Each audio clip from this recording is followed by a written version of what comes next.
I know the community is going to bend over backwards to do what they can for them. This is that type of community. Friends and neighbors react to the loss of 5 members of the Greenback community. Tonight, how a small town is coping with such tragedy. Plus, 24 hours after that crash, we look back at another fatal wreck on that same stretch of road. A mother faces painful memories as she is forced to look back on a day she wishes she could forget. We continue our team coverage coming up. Lack of good jobs is an issue, and so is debt. If you're a millennial still getting money from mom and dad, or if you're a parent still handing cash out to your adult child, you're not alone. New on the Night Beat, why the country's largest generation still has trouble getting up on its own feet. 10 News. Who knows, that child liable will go up one day to be the mayor of Greenback or the president of the United States or whatever. So it's such a tragedy to see a young death. A community comes together in the wake of a deadly car crash that killed 6 people, including 5 members of one family. Good evening. Thanks for joining us. I'm Robin Wilhoit. John Becker is off tonight. The crash happened late last night on US 411 near Springview Baptist Church in Blount County. Troopers say an SUV crossed the center line and it hit a minivan head-on with a family inside. THP says 8 people were in that van. They say the adult driver, an adult passenger, 2 children, and an 18-month-old died in the wreck. 2 children and another adult survived. The driver of the SUV that hit the van also died. THP identified him as Robert Sorensen. He was the only person in that vehicle. Well, the Greenback community is mourning the loss of those 5 family members. Christy Manuel and 3 of her children, Cody, Christopher, and Gavin, died in the crash, along with their grandmother, Tammy James. Gary Manuel survived and was taken to UT Medical Center, along with 2 of their children, Gary and Corey. The community of Greenback is working to process this tragedy.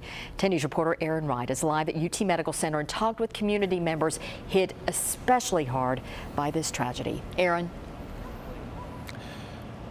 That's right, Robin. 3 family members that survived this crash are here at UT Medical Center. Their conditions are not available. 2 school-aged children died in this accident, and parents in Greenback are working to explain this to their children, as well as help a family in need.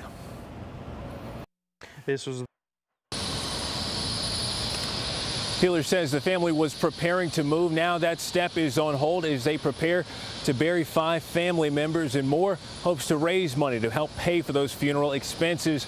Live at UT Medical Center, Aaron Wright, 10 News. Robin, back to you. So hard to comprehend. All right, Aaron, thank you. The Blount County Sheriff's Office said today officers have arrested the driver of the SUV several times in the past for driving under the influence. According to Blount County jail records, Robert Sorensen had 3 DUI arrests dating back to 2002. The latest in 2009. 10 News spoke briefly with Sorensen's wife today. She declined to speak on camera, but she described him as a very nice man and said she's terribly sorry about the Manuel family's loss. Well, along with the devastation to friends and family, these types of crashes are very difficult for even the most veteran emergency worker. Chaplains play a big part in helping first responders deal with traumatic situations.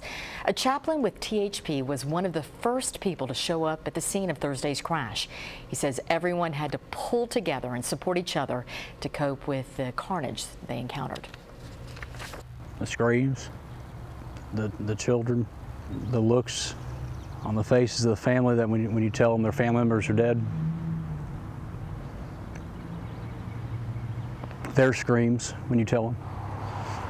Those are things that don't go away. The Highway Patrol also requires its troopers to go through critical stress debriefings.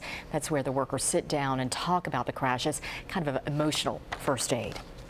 Well, there have been 3 accidents along that stretch of Highway 411 in the last 3 years, including the one on Thursday. One of those crashes led to Amelia's Law that requires monitors for repeat DUI offenders.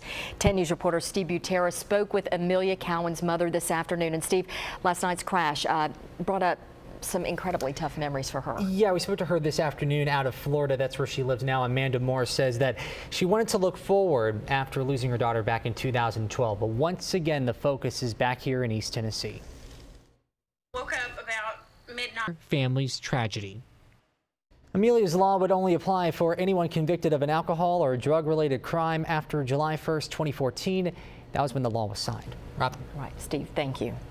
And we have more on this tragic crash, including a look at other recent incidents along the stretch of highway. You can find all of that online at WBIR.com. Honor Air Knoxville is seeing an enormous spike on its website this week after announcing it would begin including Vietnam veterans on its trips to Washington, D.C. The site saw an increase of more than 500% of its daily page views, and nearly 100 people accessed the new veteran application. The only day with more traffic this year was April 15th. That was Flight Day. Honor Air says its Facebook page also saw more interaction, engaging more than 7,500 users. Student loans, financial obligations, low-paying jobs. Recent numbers are showing millennials have it a lot harder than their parents did at the same age, leaving them struggling for money and no room to save for retirement. A study shows 40% of millennials admit they still get money from their parents. Only 22% have started a 401k. WBIR 10 News reporter Kelsey Pape found out why this generation is still leaning on their parents for help and what they can do to get on their own 2 feet. Yes, definitely. Kelsey Pape, WBIR 10 News. While millennials aren't saving, neither are soon-to-be retirees. You can find part 1 of our Money series that aired at 6 o'clock today about what we should be doing now to live comfortably later in life. You'll find that at WBIR.com. The Knoxville Chamber of Commerce recognized outstanding business leaders this evening. 2015 James A. Haslam, the second Chairman's Leadership Award honoree is D. Bagwell Haslam. The organization's annual Pinnacle Awards honor excellence in Knoxville business. Dee Haslam, CEO of River Media and wife of Pilot Flying J CEO Jimmy Haslam, received the Chairman's Leadership Award. She said one of the biggest rewards is getting to work in the Knoxville community. You know, being able to build a business in this town and be able to lead a company and be involved in the business community in Knoxville, it's very exciting to be here tonight. Nearly 800 business and community members attended this year's event.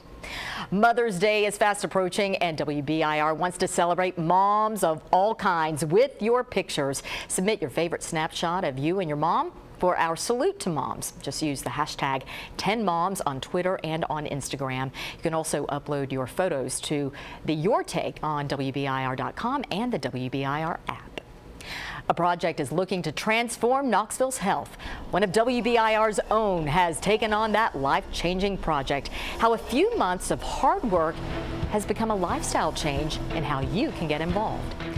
Plus, later in sports, the Lady Vols seek a spot in the SEC Tournament Championship. Whether or not that dream got chopped by the Florida Gators, it's coming up a little later in this newscast. You know, it already feels like summer, especially after this week's weather. But is your body summer ready? WBIR and City View Magazine are teaming up on a project called Transformation Knoxville. 10 News reporter Becca Habiger has been traveling this journey for 3 months now. Becca, you have lost more than 10 pounds since February. Tell us about it. Yes, Robin, I've shed a total of 13 pounds, 23 inches, and 7% body fat, all since Super Bowl Sunday. The results are encouraging. I feel energized and healthy, and the message of Transformation Knoxville is you can do it too.